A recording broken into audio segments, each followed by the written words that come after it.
नमस्कार साथियों।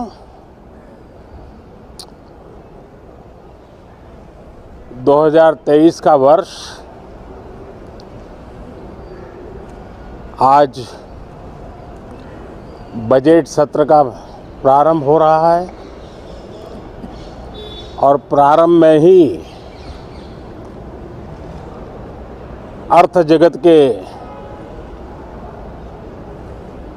जिनकी आवाज़ को मान्यता होती है,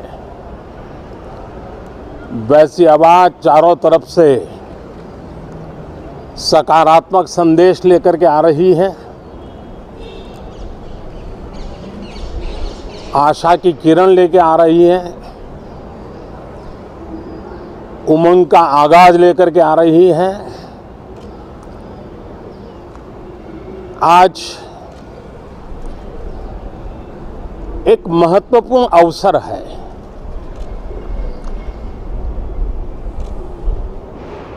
भारत के वर्तमान राष्ट्रपति जी की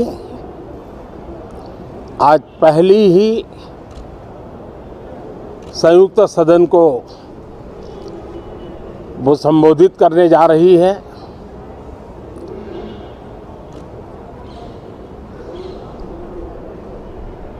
राष्ट्रपति जी का भाषण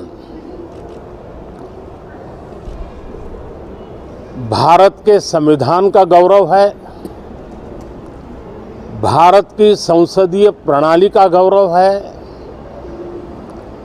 और विशेष रूप से आज नारी सम्मान का भी अवसर है और दूर सुदूर जंगलों में जीवन बसर करने वाले हमारे देश के महान आदिवासी परंपरा के सम्मान का भी अवसर है। न सिर्फ सांसदों को, लेकिन आज पूरे देश के लिए गौरव का पल है कि भारत के वर्तमान राष्ट्रपति जी का आज पहला उद्बोधन हो रहा है और हमारे संसदीय कार्य में गत 6-7 दशक से जो परंपराएं विकसित हुई हैं, उन परंपराओं में देखा गया है कि अगर कोई भी नया सांसद जब पहली बार सदन में बोलने के लिए खड़ा होता है तो किसी भी दल का क्यों न हो, जो पहली बार बोलता है तो पूरा सदन उनको सम्मानित करता है, उनका आत्मविश्वास बढ़े उस प्रकार से एक सानुकूल वातावरण तैयार करता है। एक उज्जवल और उत्तम परंपरा है। आज राष्ट्रपति जी का उद्बोधन भी पहला उद्बोधन है।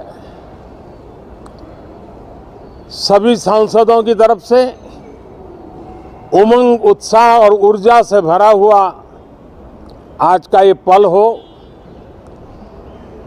ये हम सबका दायित्व है। मुझे विश्वास है हम सभी सांसद इस कसौटी पर खरे उतरेंगे। हमारी देश की वित्त मंत्री भी महिला हैं। वे कल और एक बजट लेकर के देश के सामने आ रही है। आज के वैश्विक परिस्थिति में भारत के बजट के तरफ न सिर्फ भारत का लेकिन पूरे विश्व का ध्यान है। डावाडोल विश्व की आर्थिक परिस्थिति में भारत का बजट भारत के सामान्य मानवी की आशा आकांक्षाओं को तो पूरा करने का प्रयास करेगा ही, लेकिन विश्व जो आशा की किरण देख रहा है उसे वो और अधिक प्रकाशमान नजर आए मुझे पूरा भरोसा है निर्मला जी इन अपेक्षाओं को पूर्ण करने के लिए भरपूर प्रयास करेगी। भारतीय जनता पार्टी के नेतृत्व में एनडीए सरकार, उसका एक ही मकसद रहा है, एक ही मोटो रहा है, एक ही लक्ष्य रहा है और हमारी कार्य संस्कृति के केंद्र बिंदु में भी एक ही विचार रहा है, इंडिया फर्स्ट, सिटीजन फर्स्ट।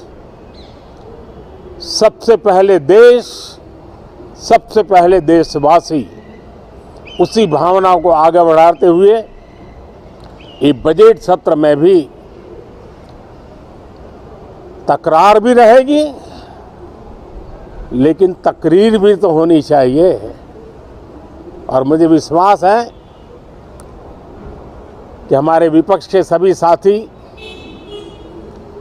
बड़ी तैयारी के साथ, बहुत बारीकी से अध्ययन करके सदन में अपनी बात रखेंगे। सदन देश के नीति निर्धारण में बहुत ही अच्छी तरह से चर्चा करके अमृत निकालेगा, जो देश को काम आएगा। मैं फिर एक बार आप सबका स्वागत करता हूं, बहुत बहुत शुभकामनाएं देता हूं। धन्यवाद।